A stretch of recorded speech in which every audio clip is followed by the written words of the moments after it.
So you like to talk about toiling in relative obscurity before we need to talk about Kevin, which was published in 2003.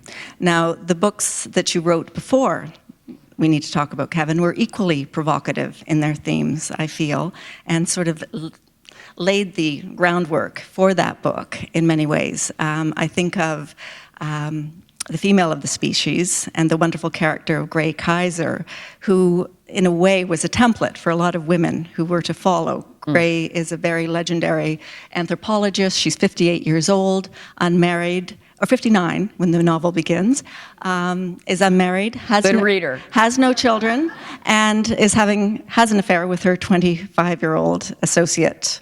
And the novel delves into all sorts of wonderful themes. But you take on population control. You took on the triangulation of a family, siblings fighting for their inherited family home. I'm curious to know what quality in a subject takes you to it. What draws you as an author? Well, first of all, I would like to thank you for having some appreciation for the earlier novels. It was We Need to Talk About Kevin that obviously got me a larger audience, and I'm not complaining. But I've been asked numerous times in events like this, well, once you got to We Need to Talk About Kevin, what happened? Did you experience some great leap? Did the clouds part? No. And in fact, the books before Kevin, they're not so bad.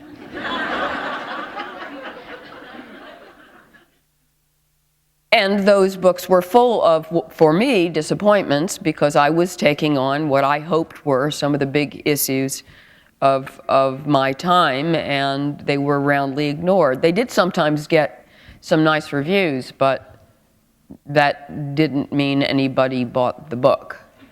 Well, I heartily recommend each and every one of them. But thank you. What brings me to the subjects, though, I look for anything that makes me feel something.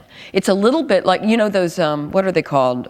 When you do, what are they called? You take a picture and you see where the heat is? What are they called? Thermograms. Yes. I take a little thermogram of my brain when I'm reading the newspaper. When something lights up, and it can be anger, it can be sorrow, it can be appetite. It's some strong feeling. That's really what I look for. And as well, I find that there's usually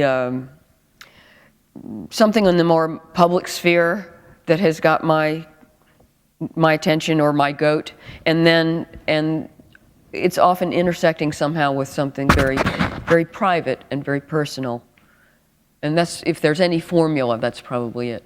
One aspect of your work, one characteristic, is your intrepid research. And there's a character in one of your more recent novels, So Much for That, Beryl, who's sort of a failed documentary filmmaker. And Beryl sort of only makes documentaries about subjects that intersect very, very closely with her life.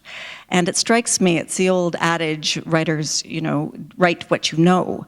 But it strikes me that your approach is to get to know about what you write. For instance, your book Game Control, which is this amazing romp through demography and population control in Kenya. I love that book.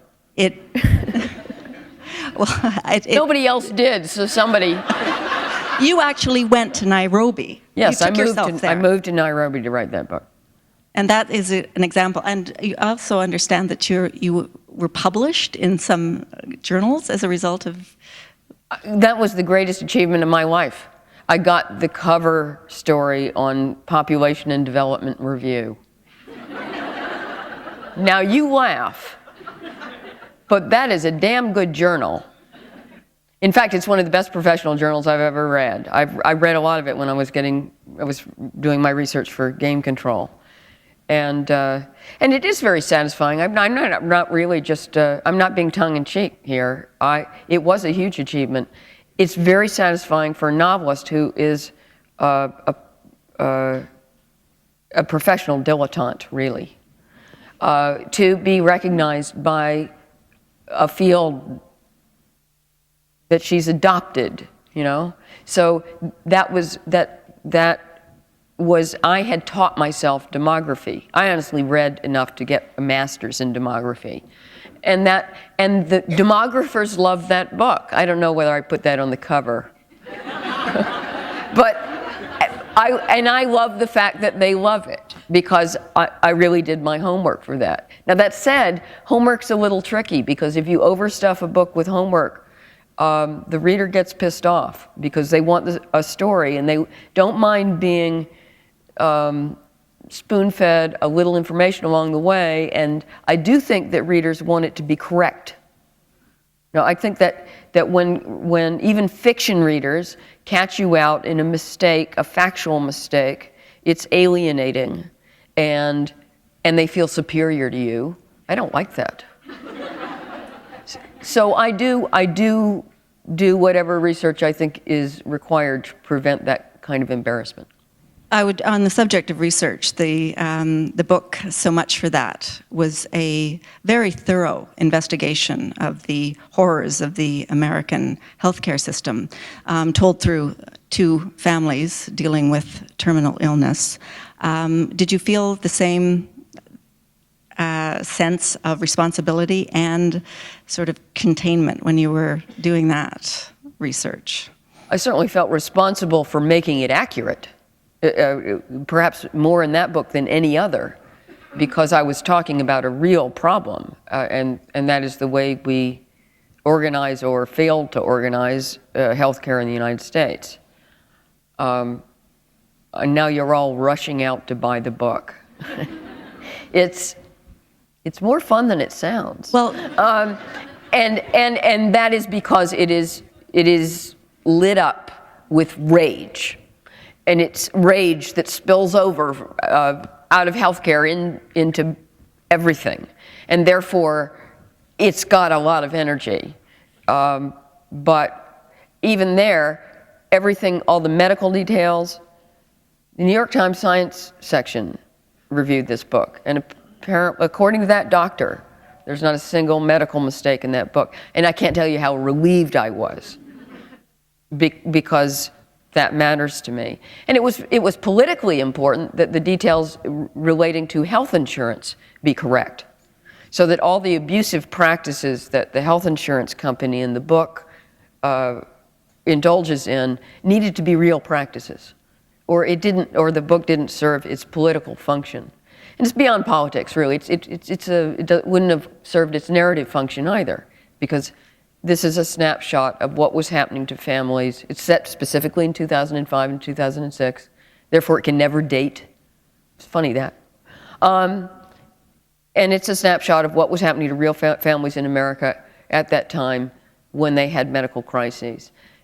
And I needed I needed everything to be correct.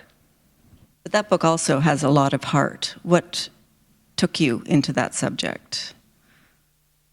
Well, again, on a political level, I had been enraged about American healthcare for quite some time. I mean, after all, I go back to the United States, and this is still the case. Every time I return, I do not have American health insurance. I live in London most of the year, where I'm covered by the National Health Service. And I take my life, not only my life, my wallet in my hands every time I come back to my own country, and I resent that. But in addition, my broad interest in this subject was given a push by the fact that one of my very best friends died of mesothelioma, which is the illness that I use in the book. And she didn't have any health insurance problems. She had great insurance. So I brought those concerns together. I changed the story enormously, but I was, I was bereaved. I want to talk about the groove change your life went in after the publication of we have to speak about Kevin. Pardon? We need to. I'm sorry. No, I was thinking we have to talk about Kevin. We have to talk about Kevin. Right Readers now. really care about accuracy. Okay. I stand corrected. So you have said that you were about to quit. Now, it was your 7th published novel. You said you were about to pack it up. Is that true before the publication of that book? Well, yeah, and nobody would have cared. You had a cult following for your second book, Checker and the A Derailers. little, but, they didn't send Christmas cards. Maybe we can circle back to this book. The reason that I was not convinced that I had a future as a fiction writer is that after Double Fault, which was my 6th novel, and in my business, that's pretty well into your career.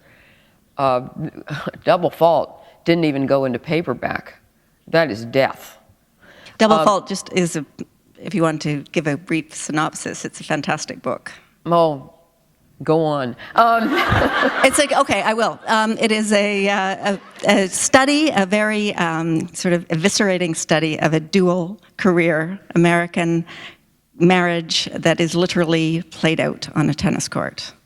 Yes, it's about competition in a marriage when you both have careers, and of course it's worse when you do the same thing for a living. In fact, it's deadly when you do the same thing for a living.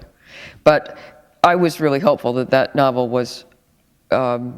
would break me out, because the publisher actually paid a little bit of money for it, and then it didn't do squat. And then I wrote another book, and I couldn't sell it.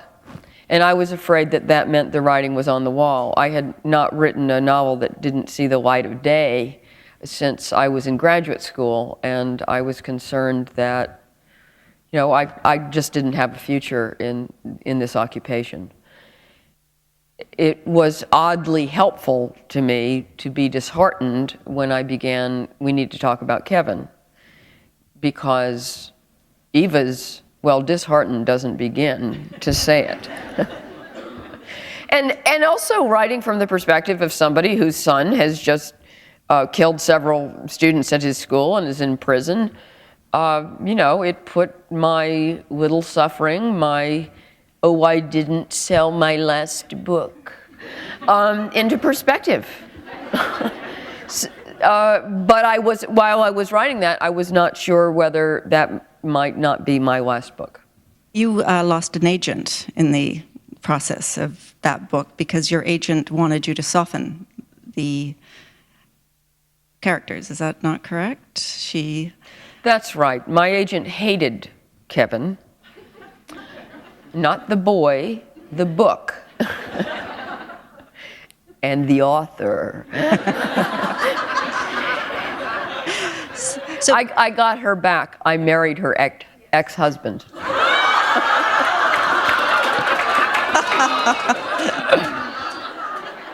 So the huge...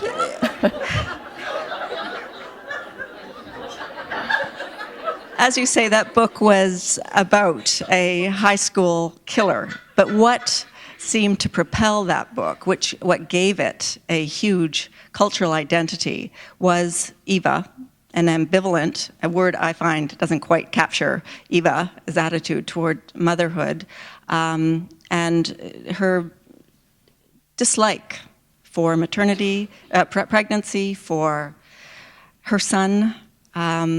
And it's an exploration, I think, I noticed on the back of the paperback, it refers to Kevin as motherhood gone awry, which strikes me as sort of the understatement of the century as a way to describe that particular book, and almost trying to pigeonhole it into mummy lit, which it really isn't. I'm curious how that's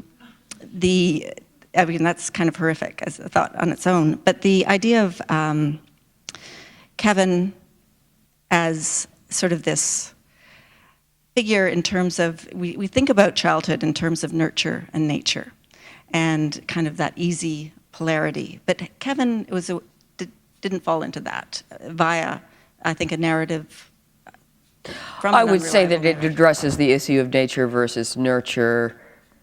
I mean, as soon as I say that, doesn't that just put you to sleep? In a context that makes it seem interesting, because otherwise it isn't. It's just so flat. And partly because putting it that way is artificial, because in real life that stuff is so mixed up that you never get an answer, and there isn't an answer. And that's why the question is so boring. But when you put it in the context of people's real lives and their confusion about what is and isn't their fault in relation to the way their kids turn out, then it starts being an interesting question. Now, you became very famous after We Need to talk about Kevin. Thank you. You won the Orange Prize, which is a prize, very prestigious prize in Britain, given to female novelists. Mm-hmm. How did you feel about a prize given only to women? I would have far preferred to win a prize that was for both men and women, but at that point I would take what I could get. Now, and you also created a small flap by actually admitting that you wanted to win.